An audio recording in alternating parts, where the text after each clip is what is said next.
Now that I have my strong back built, I feel a sense of accomplishment. So much so, my confidence is really high in my abilities to bend and laminate my bow and stern stems. This is a big step, and I'll need to build my own specialized equipment to get it done. It's a really fun process, so let's get started.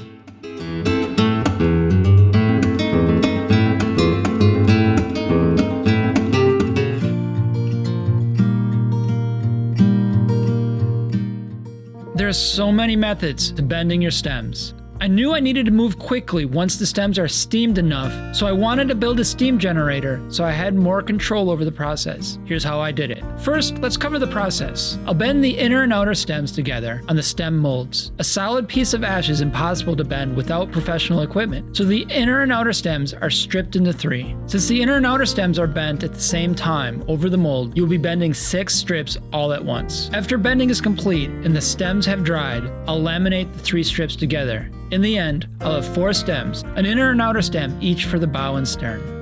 I use an electric steam generator attached to a PVC cap slid over a 5-foot section of 2-inch Schedule 40 PVC. To connect the hose of the steam generator to the PVC end cap, I drilled a hole in the cap and installed a male threaded attachment that would fit into the female thread end of the steam generator hose. This is a tricky business that requires me to work quickly. Once the stems are steamed enough to be bent, I'll have about 30 to 45 seconds to bend and clamp them in place. Steam is hot, 100 degrees Celsius hot. I need to steam those stems in something that would withstand that heat. Schedule 40 PVC is designed to withstand hot temperatures. I built my setup before realizing that Schedule 40 PVC begins to melt at 60 degrees Celsius. So I realized quickly that this setup is a single-use design. Keep watching to find out how quickly I realized this. Once the steam generator started pumping steam through the top of the PVC tube, it was time for me to place 6 strips of ash into it. I put a rag over the top of the PVC hole to keep steam from leaking out. The rule for the appropriate time to steam wood is 1 hour per inch of thickness. These stem strips are 1/4 inch thick, so 15 minutes in the PVC tube should be enough. After pulling the stem strips out of the steamer, bending them was not challenging, but I needed to bend them fast enough before they cooled too much to prevent bending, but not too fast so they would snap. It's helpful to have a second pair of hands clamping the stems to the mold. My lovely assistant Kate and I worked really well together here.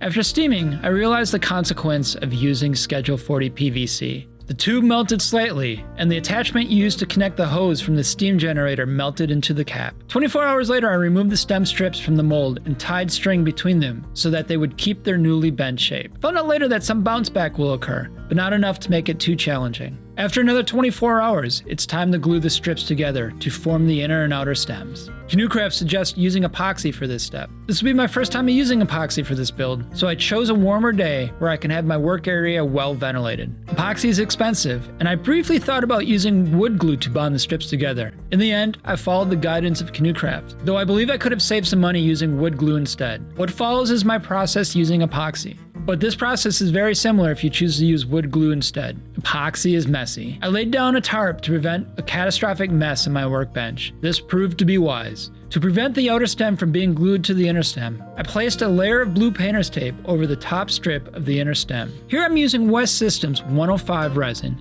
and 207 hardener. The ratio is pretty simple. For every pump of the resin, mix 1 pump of the hardener. I don't need much to glue the strips, so I'm only going to do 1 pump each here. To thicken the epoxy into a glue, I'll add a bit of 403 cotton fiber filler. To glue the strips together, I spread a thin, even coat on each mating surface and press them together. Next, I place the newly formed stems back on the mold to cure. I want them to hold their shape, so I attach clamps in every hole of the stem mold. To prevent the glue from slipping and offsetting the strips, I set the clamps on alternate sides of the mold. After 24 hours, I removed the stems and separated the inner and outer stems. The next step is to set up the mold stations. If you want to see that video, click on the link in the description or click on your screen now.